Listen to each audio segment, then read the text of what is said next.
आज हम बात एक बहुत ही इंपॉर्टेंट टॉपिक पर करने वाले हैं, जो है ब्रिक्स कंट्रीज के मिनरल एक्सचेंज और क्यों ये वेस्ट के लिए थ्रेट बन रहा है। ब्रिक्स का मतलब तो आपको पता ही होगा, ब्राजील, रशिया, इंडिया, चाइना और साउथ अफ्रीका। ये 5 बड़े एमर्जिंग इकोनॉमिक्स मिलके ग्लोबल पावर बैलेंस को बदल रहे हैं। अभी ये कंट्रीज एक नए मिनरल और प्रीशियस मेटल एक्सचेंज लॉन्च कर रहे हैं, जो कि सिर्फ एक इकोनॉमिक इनिशिएटिव ही है, बल्कि एक स्ट्रैटेजिक टग ऑफ वॉर का हिस्सा बन चुका है। इस इनिशिएटिव के जरिए ये कंट्रीज अपने मिनरल रिसोर्स, जो दुनिया के लिए बहुत क्रूशियल है, उन पर अपनी कंट्रोल को मजबूत बना रहा है। तो चलिए समझते हैं कि ये मिनरल एक्सचेंज क्यों वेस्ट के लिए इतने थ्रेटनिंग है।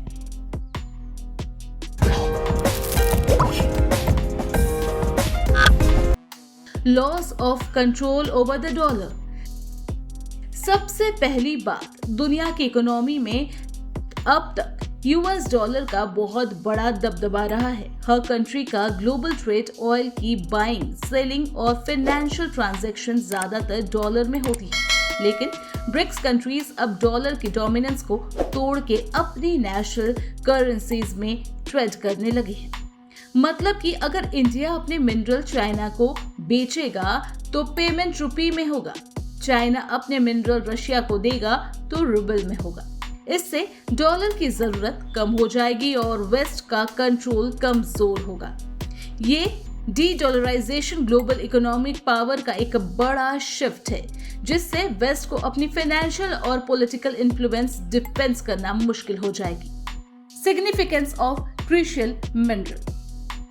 दूसरी बड़ी बात यह है कि ब्रिक्स के पास दुनिया के सबसे ज्यादा क्रूशियल मिनरल है, जैसे कि rare earth metal, niobium, gold, platinum. ये मिनरल आज के जमाने के technology, defence system, electric vehicles और स्मार्टफोन बनाने के लिए बहुत जरूरी है। अगर ये मिनरल ब्रिक्स के कंट्रोल में है और ट्रेड इन डॉलर फ्री हो रहा है, तो वेस्ट के पास एसेंशियल मटेरियल्स की सप्लाई चेन पर कंट्रोल खत्म होने लगेगा। इससे उनकी इंडस्ट्री और मिलिट्री कैपेबिलिटीज पे बड़ा असर पड़ेगा। ब्रिक्स कंट्रीज ने अपने मिनरल एक्सपोर्ट रेस्ट्रिक्शंस को भी सख्त कर दिया है, जिससे अगर जरूरत पड़ी तो वो सप्लाई को रेगुलेट कर सकते हैं और ग्लोबल मार्केट को इन्फ्लुएंस कर सकते हैं। Financial power shift. तीसरी वजह है फाइनेंशियल पावर शिफ्ट। वेस्ट, खासकर लंदन और न्यूयॉर्क, अब तक ग्लोबल गोल्ड प्राइस और प्रीशियस मेटल की प्राइसिंग कंट्रोल करते आए हैं। ब्रिक्स अब एक इंडिपेंडेंट प्रीशियस मेटल एक्सचेंज बन रहा है, जहां गोल्ड, प्लैटिनम, डायमंड की ट्रेडिंग अपनी करेंसीज में होगी। इससे वेस्ट का प्राइसिंग मैनिपुलेशन खत्म हो जाएगा और ब्रिक्स अपनी ओन फाइनेंशियल सोवर्जिनिटी एस्टेब्लिश कर लेगी। यह step US dollar global reserve currency होने की पोजीशन को हटा सकता है, जो वेस्ट के लिए एक बहुत बड़ा धमाका है। इसका मतलब ये हुआ कि फाइनेंशियल मार्केट में एक नया मल्टीपोलर स्ट्रक्चर का क्रिएशन हो रहा है, जो पहले कभी इतना प्रोमिनेंटली दिखाई नहीं दिया था। Strategic mineral alliance. अगला पॉइंट ये है कि ब्रिक्स कंट्रीज अपने मिनरल्स का ज्वाइंट स्टॉक पिलिंग कर रहा है और एक दूसरे के लिए क्रिटिकल मिनरल अलायंस बना रहा है। मतलब अगर जरूरत पड़ी तो वो मिनरल की सप्लाई को रेगुलेट करके ग्लोबल मार्केट को इन्फ्लुएंस कर सकता है, एक तरह के इकोनॉमिक वेपन के फॉर्म में। इससे वेस्ट के इंडस्ट्रीज जैसे कि aerospace, electronics, renewable energy sectors को ग्लोबल स्टोरेज का सामना करना पड़ सकता है, जो उनकी इकोनॉमिक ग्रोथ को स्लो डाउन कर देगा। ये कोऑपरेशन और अलायंस ब्रिक कंट्रीज के स्ट्रैटेजिक इंडिपेंडेंस और बार्गेनिंग पावर दोनों को बढ़ा रहा है। Impact of de dollarisation.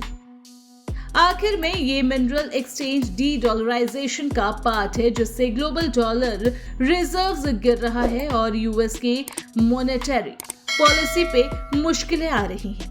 जब ग्लोबल ट्रेडिंग में डॉलर की प्रॉपर मांग कम हो जाएगी तो यूएस अपने डेप्थ और इंटरनेशनल रिस्पॉन्सिबिलिटीज को चलाना मुश्किल हो जाएगा। ब्रिक्स का ये इनिशिएटिव एक तरह से फाइनेंशियल मल्टीपोलर वर्ल्ड बनाने की तरफ बड़ा कदम है, जो ट्रेडिशनली वेस्ट के डोमिनेटेड है।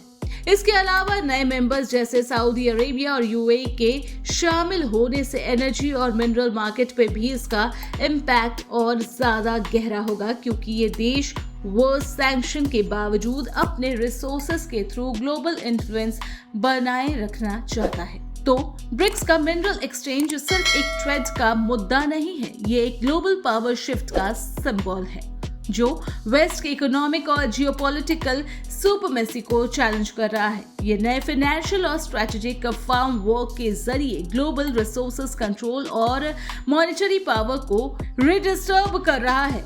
वेस्ट को अपने ट्रेडिशनल सिस्टम को दोबारा समझना होगा और नए ग्लोबल रियलिटीज के हिसाब से अपने आप को अडॉप्ट करना होगा।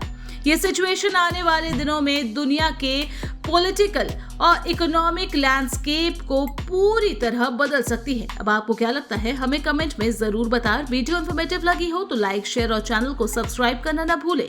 Thanks for watching.